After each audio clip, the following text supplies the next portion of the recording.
हरे कृष्णा। नित्यम भागवत सेवया की आज की क्लास में आप सबका हार्दिक स्वागत है। आज हम पढ़ेंगे भगवद गीता अध्याय 2 श्लोक संख्या 8 से। न हि प्रपश्यामि ममापुनध्यात् यच्छोकमुच्छोषणमिन्द्रियाणाम् अवाप्य भूमावसपत्नमृद्धं राज्यं सुराणामपि चाधिपत्यम्। अनुवाद: मुझे ऐसा कोई साधन नहीं दिखता जो मेरी इंद्रियों को सुखाने वाले इस शोक को दूर कर सके। स्वर्ग पर देवताओं के अधिपत्य की तरह इस धन धान्य संपन्न सारी पृथ्वी पर निष्कंटक राज्य प्राप्त करके भी मैं इस शोक को दूर नहीं कर सकूंगा। तो कल हमने देखा था कि अर्जुन ने भगवान को अपना गुरु बना करके उनसे प्रश्न कर रहे हैं कि मुझे क्या करना चाहिए, और फिर वो ये तर्क दे रहे हैं कि अगर इस सारी संसार छोड़ इस पूरी पृथ्वी का भी राज्य मुझे मिल जाए तो भी मेरा ये शोक दूर नहीं हो सकता। तात्पर्य: श्रील प्रभुपाद द्वारा, यद्यपि अर्जुन धर्म तथा सदाचार के नियमों पर आधारित अनेक तर्क प्रस्तुत करता है, किंतु ऐसा प्रतीत होता है कि वह अपने गुरु भगवान श्री कृष्ण की सहायता के बिना अपनी असली समस्या को हल नहीं कर पा रहा। वो समझ गया था कि उसका तथाकथित ज्ञान उसकी उन समस्याओं को दूर करने में व्यर्थ है जो उसके सारे अस्तित्व को सुखाए दे रही थी। तो वो तर्क तो किया जा रहा है, लेकिन फिर भी वो खुद ही अस्वस्थ है कि मेरे ये तर्क जो है खोखले हैं। उसे इन उलझनों से भगवान कृष्ण जैसे आध्यात्मिक गुरु की सहायता के बिना हल कर पाना असंभव लग रहा था। तो इस सारे तर्कों को अब उसके दिमाग से निकालने के लिए उसे एक प्रामाणिक गुरु चाहिए। और जितने भी प्रामाणिक गुरु हैं, जितने भी चार संप्रदाय हैं जो मैंने कल बताए थे, वो सब जो है कृष्ण से ही आते हैं। तो बिना कृष्ण की सहायता के ये उलझने दूर कर पाना उसके लिए असंभव था। ऐसे आध्यात्मिक गुरु की सहायता के बिना हल कर पाना असंभव लग रहा था। शैक्षिक ज्ञान, विद्वता, उच्च पद, ये सब जीवन की समस्याओं का हल करने में व्यर्थ है। यदि कोई इसमें सहायता कर सकता है तो वह है एकमात्र गुरु। तो सिर्फ गुरु ही सहायता कर सकता है। अतः निष्कर्ष ये निकलता है कि गुरु जो 100% कृष्ण भावना भावित होता है वह एकमात्र प्रामाणिक गुरु है, और वही जीवन की समस्याओं को हल कर सकता है। भगवान चैतन्य ने कहा है कि जो कृष्ण भावनामृत के विज्ञान में दक्ष हो, कृष्ण भावना वेत्ता हो, उससे चाहे वह किसी भी जाति का हो, वही वास्तविक गुरु है। मतलब इसके अंदर गुरु की सबसे मेन क्वालिफिकेशन क्या है? वो कृष्ण भावनामृत, मतलब कृष्ण की विज्ञान के बारे में वो सब जानता हो, और जो कृष्ण की ही वाणी को रिपीट करता हो। ये नहीं कि अपने दिमाग से कुछ भी बोलता हो। जो कृष्ण ने बोला वो ही रिपीट कर रहा है, वो ही परफेक्ट है। अभी जैसे हम लोग एक बचपन में चाइनीज़ गेम खेलते थे, चाइनीज़ फार्मर। एक आदमी ने दूसरे के कान में बगल में कुछ बोला, उसने उसके बगल में कुछ बोला, उसने उसके बगल में कुछ बोला, और जब वो पूरा सर्कल घूम करके वो बात वापस से उसी आदमी के पास आती है तो वो बात कितनी बदल जाती है। ये होता है मनुष्य के गुण। लेकिन अगर हम गुरु परंपरा में चलते हैं तो गुरु ने हमको जो सिखाया वो हम एज इट इज़ अगर दोहराते हैं तो वो बिना कोई लिंक टूटे बिना वो एज इट इज़ आगे चलता है। तो ये जो है ये गुरु का सबसे अधिकतम लक्षण है।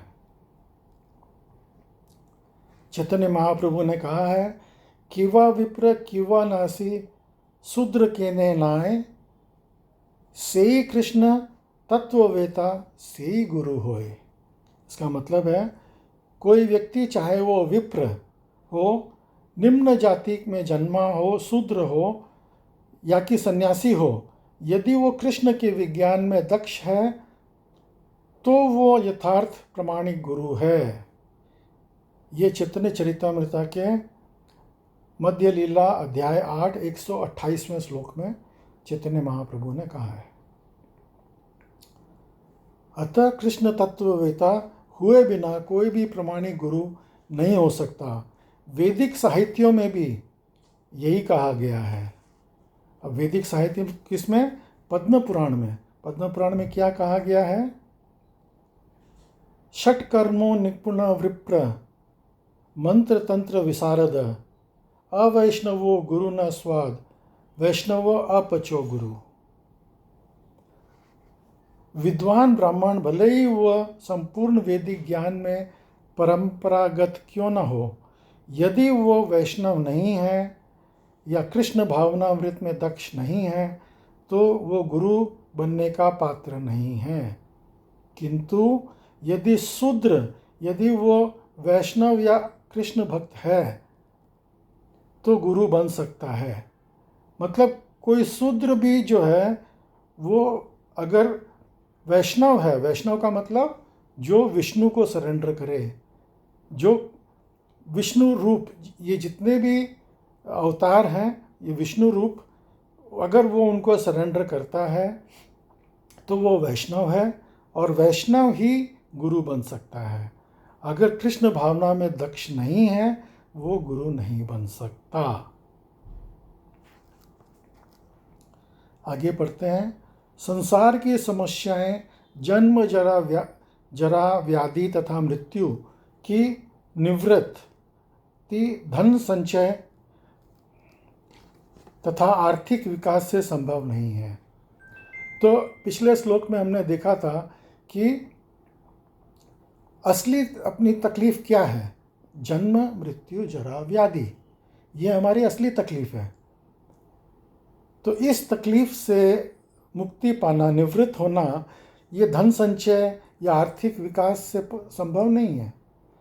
अगर ऐसा होता तो कोई अमीर आदमी कभी मरता ही नहीं, कभी बीमार ही नहीं पड़ता। लोग बाग ऐसा बोल सकते हैं कि भक्त लोग भी तो मरते हैं, भक्त लोग भी तो बीमार पड़ते हैं। हाँ, लेकिन उसमें फ़र्क है। फ़र्क ये है कि आप लोगों ने देखा होगा एक बिल्ली अपने बिल्ली के बच्चे को किस तरह से एक जगह से दूसरी जगह लेके जाती है। वो अपने जबड़े से पकड़ करके बिल्ली अपने बच्चे को एक जगह से दूसरी जगह लेके जाती है, लेकिन वो बच्चा वहाँ पे बहुत ही सेफ फील करता है। और वही जबड़े में चूहे को जब वो पकड़ती है तो चूहे को वहाँ पे काल महसूस होता है। तो इसी तरह से ये जो जन्म मृत्यु जरा व्याधि का जो बंधन है, भक्ति में आने के बाद में ये उसी तरह से हमको एकदम सरल और आरामप्रद लगता है जैसे बिल्ली के बच्चे को बिल्ली के मुंह में जबड़े में लगता है। और अभक्त को ये वैसे ही चूहे की तरह डर के समान लगता है।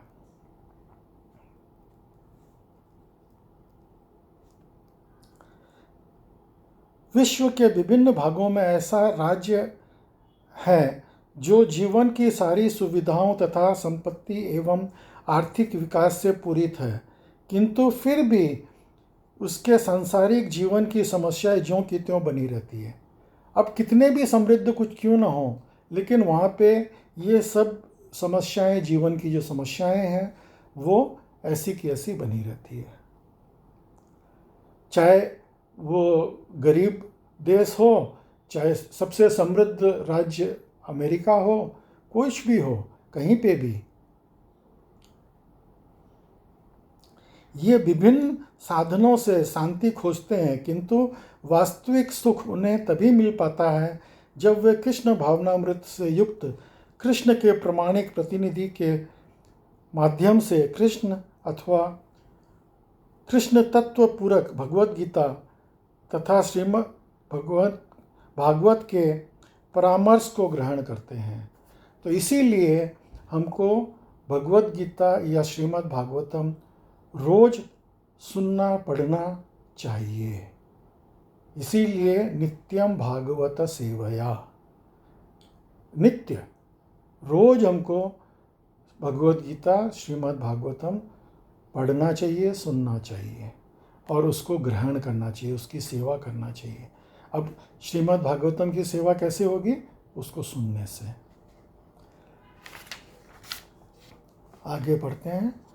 यदि आर्थिक विकास तथा भौतिक सुख किसी के पारिवारिक, सामाजिक, राष्ट्रीय या अंतर्राष्ट्रीय व्यवस्थाओं से उत्पन्न हुए शोकों को दूर कर पाते हैं, तो अर्जुन को ये न कहना पड़ता कि पृथ्वी का अप्रतिम राज्य या स्वर्गलोक में देवताओं की सर्वोच्चता भी उसके शोकों को दूर नहीं कर सकती।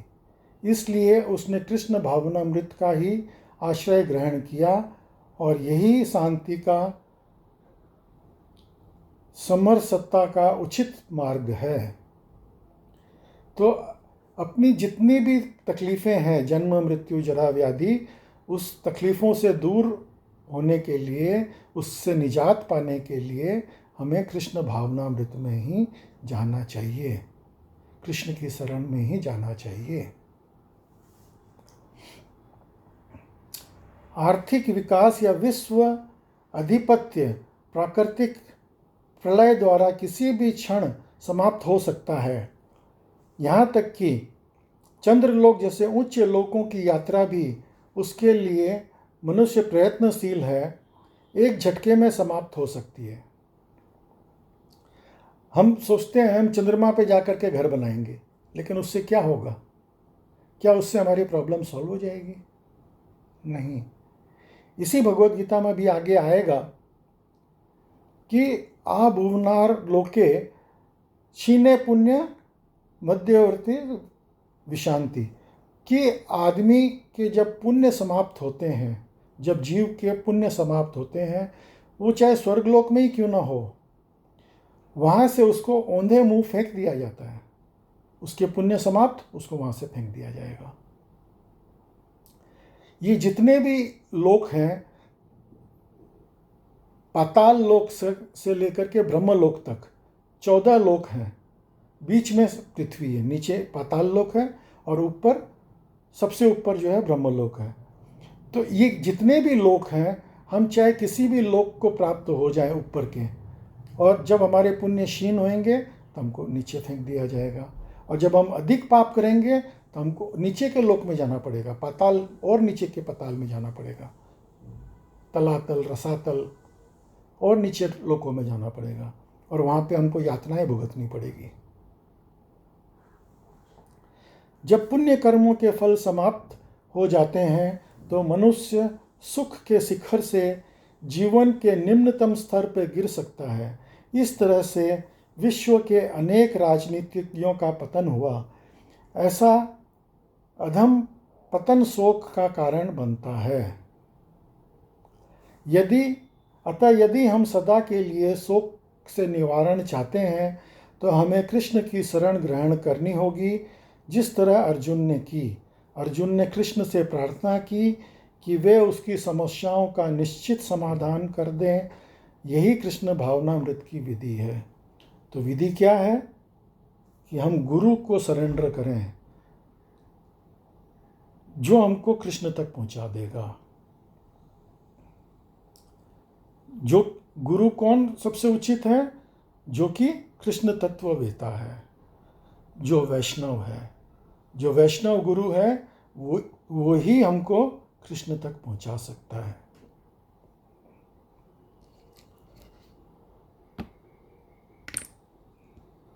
अगला श्लोक पढ़ेंगे।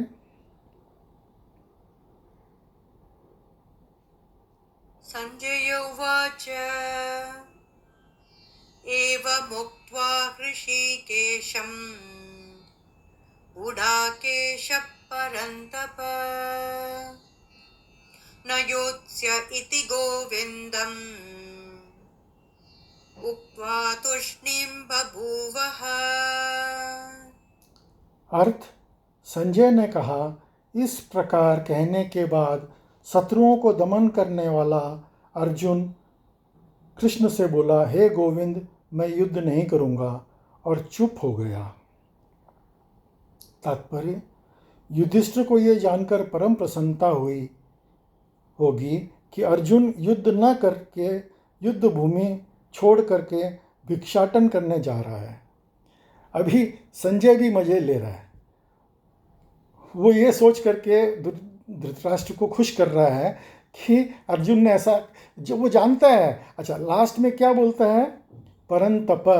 परंतप का मतलब कि अर्जुन सक्षम है युद्ध करके जीतने में, फिर भी उसने ये रख दिया है। मतलब अभी भी वो युद्ध कर सकता है क्योंकि वो कृष्ण की शरण में गया है। तो संजय मजे ले रहा है,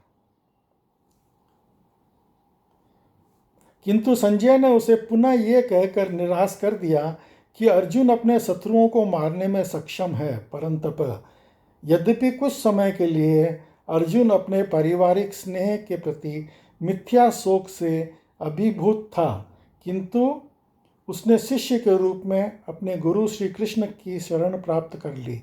इससे सूचित होता है कि शीघ्र ही वो इस शोक से निवृत्त हो जाएगा और आत्म साक्षात्कार या कृष्ण भावनामृत के पूर्ण ज्ञान से प्रकाशित होकर पुनः युद्ध करेगा। इस तरह धृतराष्ट्र का हर्ष भंग हो जाएगा। तो अगर हम सही गुरु के पास जाएंगे तो हमको वो वापस सही ट्रैक पे पहुंचा देगा। तो इसलिए हमको हमेशा प्रामाणिक सही गुरु के पास जाना चाहिए। अगला श्लोक पढ़ेंगे। तमोवाच हृषीकेशः प्रहसन्निव भारत सेनयोरुभयोर्मध्ये विषिदन्तमिदं वचः। संजय आगे बोलते हैं, हे भरतवंशी धृतराष्ट्र, इस समय दोनों सेनाओं के मध्य शोकमग्न अर्जुन से कृष्ण ने मानो हंसते हुए ये शब्द कहे। तो अर्जुन जो ये बेवकूफ़ियाँ कर रहा है, फालतू के तर्क दे रहा है, तो उससे कृष्ण को क्या आएगी? हंसी आएगी। तो वो हंसते हुए, क्योंकि वो लोग तो मित्र के रूप में थे, लेकिन अब जो है वो अर्जुन ने सरेंडर कर दिया। अब अर्जुन बोलता है कि मैं आपका शिष्य हूँ। तो भगवान बड़े दयालु हैं। भगवान बड़े दयालु। अगर कोई भगवान को अपना पुत्र मानता है, भगवान उसके पुत्र बन जाते हैं। वो भगवान को अपना पिता मानता है, वो उसके पिता बन जाते हैं। कोई उनको अपना गुरु मानता है, वो उसके गुरु बन जाते हैं। तो वो हर रोल लेने को तैयार है भगवान। तात्पर्य पढ़ेंगे। दो घनिष्ठ मित्र अर्थात ऋषिकेश तथा गुडाकेश, ऋषिकेश हुए भगवान कृष्ण और गुडाकेश हुए अर्जुन, के मध्य वार्ता चल रही थी। मित्र के रूप में दोनों का पद समान था, किंतु इसमें से एक ने स्वेच्छा से दूसरे का शिष्य बन गया। तो अर्जुन स्वेच्छा से ही भगवान का शिष्य बन गया। कृष्ण हंस रहे थे क्योंकि उसका मित्र अब उसका शिष्य बन गया था। सब के स्वामी होने के कारण वे सदैव श्रेष्ठ पद पे रहते हैं। तो भी भगवान अपने भक्त के लिए सखा, पुत्र या प्रेमी बनना स्वीकार करते हैं। चाहे वो भगवान किसी भी पोजीशन में क्यों ना हो, लेकिन हमेशा वो श्रेष्ठ ही रहते हैं सब में। लेकिन वो बड़े दयालु हैं और वो कुछ भी रोल लेने को तैयार हो जाते हैं। किंतु जब उन्हें गुरु रूप में अंगीकार कर लिया गया तो उन्होंने तुरंत गुरु की भूमिका निभाने के लिए शिष्य से गुरु की भांति गंभीरतापूर्वक बातें की, जैसा कि अपेक्षित है। ऐसा प्रतीत होता है कि गुरु तथा शिष्य की ये वार्ता दोनों सेनाओं की उपस्थिति में हुई, जिसे सारे लोग सम्मानित हुए। अतः भगवत गीता का संवाद किसी एक व्यक्ति, समाज या जाति के लिए नहीं, अपितु सबके लिए है, और इसे सुनने के लिए शत्रु या मित्र समान रूप से अधिकारी हैं। तो ऐसा नहीं है कि ये भगवत गीता का ज्ञान सिर्फ अर्जुन के लिए है। ये सेना वहाँ पे जो सेना खड़ी थी 18 अक्षौणी, सब ने सुना। तो ये सबके लिए है ये ज्ञान जो भगवान सुनाने जा रहे हैं, भगवत गीता का ज्ञान, और हमारे लिए भी है। तो इस ज्ञान को बड़े सीरियसली, बड़े ध्यानपूर्वक हमको सुनना चाहिए और समझने की कोशिश करना चाहिए। नहीं तो किसी गुरु के पास जाकर के, प्रमाणिक गुरु जो कि वैष्णव है, उसके पास जाके अपने शंका का समाधान करना चाहिए। आज की क्लास में आप लोग सब सम्मिलित हुए, उसके लिए बहुत बहुत धन्यवाद। हरे कृष्णा।